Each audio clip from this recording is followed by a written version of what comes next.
Hi, I'm the Smoking Elk, and today we are knocking up a gorgeous Angolan goat stew.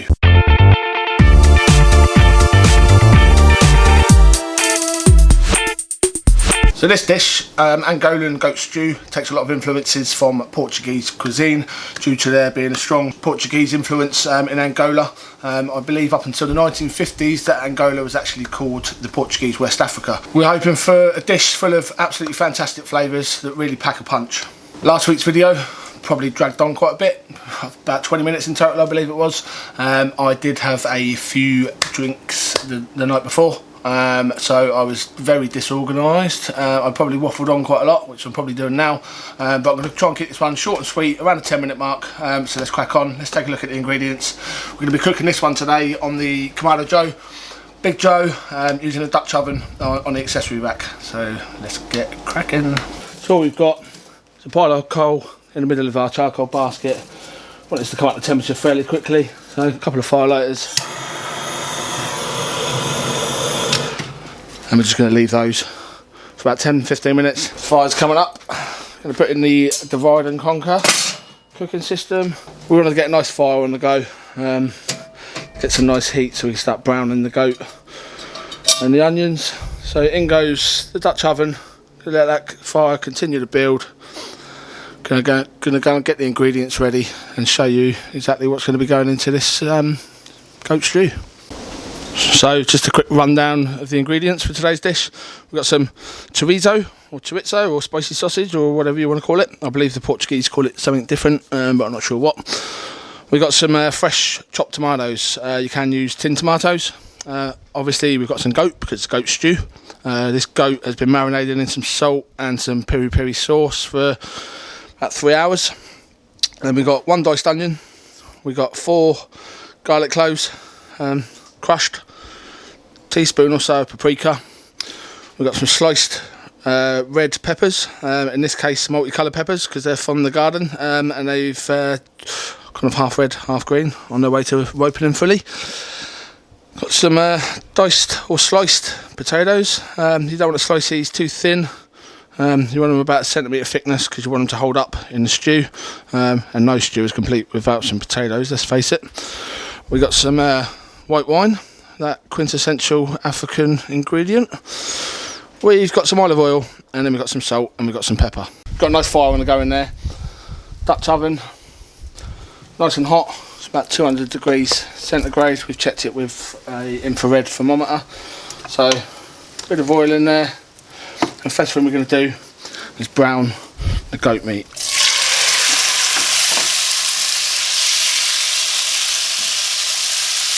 Let that sit, don't move it about for the first couple of minutes, because we really want it to get a bit of caramelisation, a bit of colour. We're going to give it a couple of minutes sat like that, and then we're going to give it a good mix. It's been a couple of minutes, as you can see, getting a lovely colour on the underside of that goat. That's what we're looking for. And then the same again on the other side. As you can see, we get a nice colour on that goat, which is what we're looking for. A couple more minutes, and then we'll start building the rest. So that's the goat browned, as you can see. Lovely bit of colour on there. I'm going to take that out. So next in, we're going to add the chorizo.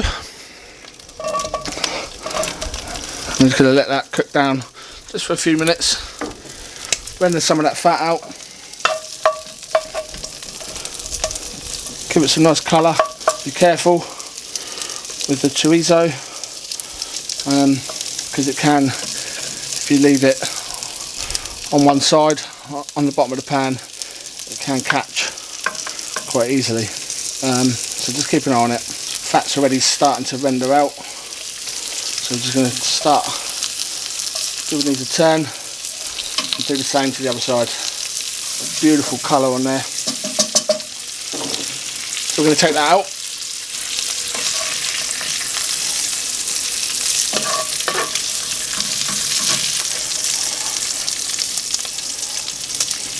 So leaving the chorizo fat in there, going to go ahead, cook the onions.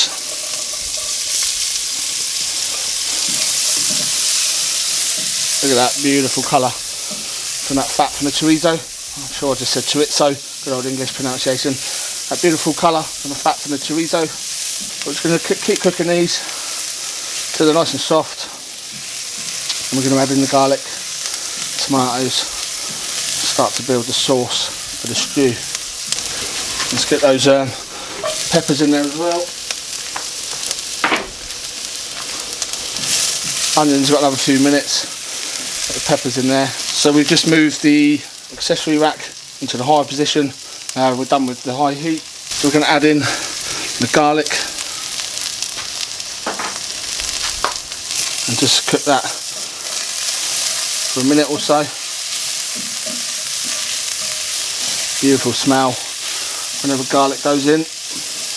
Next, then move the tomatoes. These are fresh chopped tomatoes from the garden. I've not bothered to de-seed them. We're happy to have the moisture because it's a stew. If I'm cooking a curry or other dishes, I might perhaps remove the seeds, but in this case there's no need. So we're just going to let that cook for a couple of minutes just to take away a little bit of the bitterness of the tomatoes. Next in, about a teaspoon of paprika, and I'm going to add in some chili flakes just because I like a bit of spice. Oh, careful. So what we're going to do now is we're going to remove some of this sauce because we want to layer the stew. So we're going to leave a thin layer in the bottom of the Dutch oven, and then we're going to start to layer it. So we're going to stick some of these potatoes in. Doesn't have to be neat and tidy. None of the food that I cook has to be neat and tidy. And then some of the goat. Again, with the chorizo, just layer some. Doesn't have to be tidy. It's a stew at the end of the day. Some more of the sauce. Get the rest of those potatoes in there. Like I said, doesn't have to be pretty. None of my food is pretty. Just like the guy cooking it. Just get the rest of that goat and chorizo in there. Just layer it on. Let's get some salt and pepper in there. So there's your salt and pepper. We can adjust, we can taste towards the end and adjust if needs be. And we're going to go on with the rest of this tomato sauce. And then a couple of bay leaves, about a cup, half a cup of white wine. Over it goes.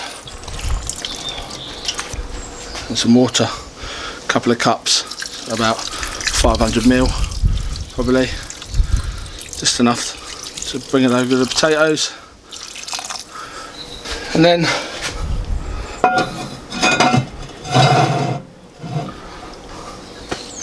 pop your lid on. We're going to let that stew gently for an hour, hour and a half maybe. We'll come and check it after an hour and see how we're doing.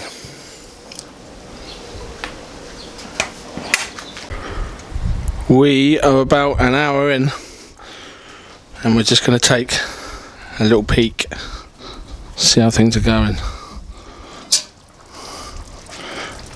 Oh my goodness, take a look at that.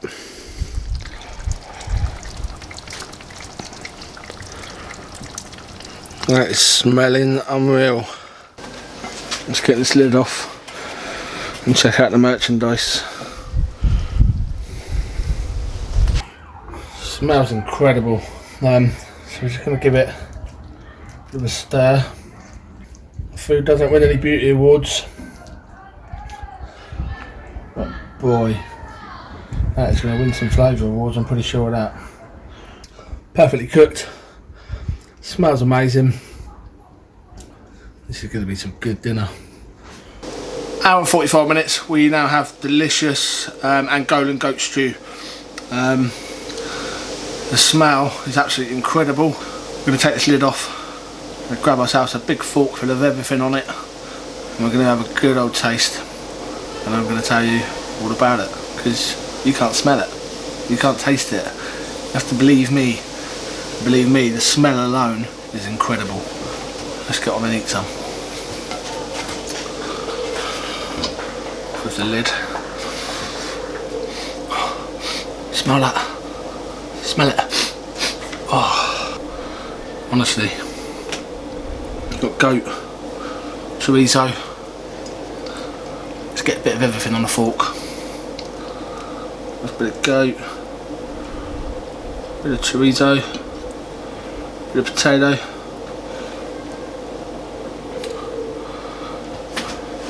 This, as you've seen, it's pretty simple. Just leave it in for an hour and a half.